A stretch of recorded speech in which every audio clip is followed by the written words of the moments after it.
Hi, I'm Kate with For the Love, and today we're going to talk about possessive nouns.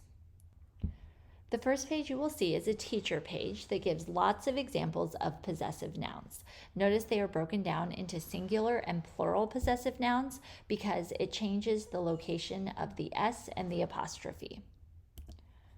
Here is a student page. It gives them some information and then they get to practice writing possessive nouns. It says, we can show that a noun owns another noun with possessive nouns.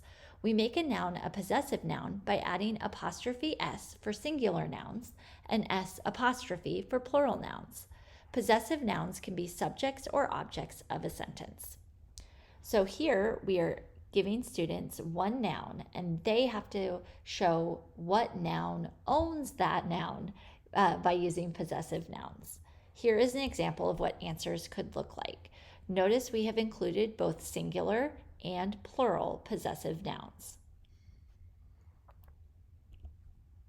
Now students are doing the most important part and they are practicing using possessive nouns in sentences. You have possessive nouns in the subject of the sentence or the object of the sentence. It would be a little bit crazy to use a possessive noun in both the subject and the object of the sentence. Students could do it, but really we want them to just choose from each box in the word bank to make a sentence that makes sense.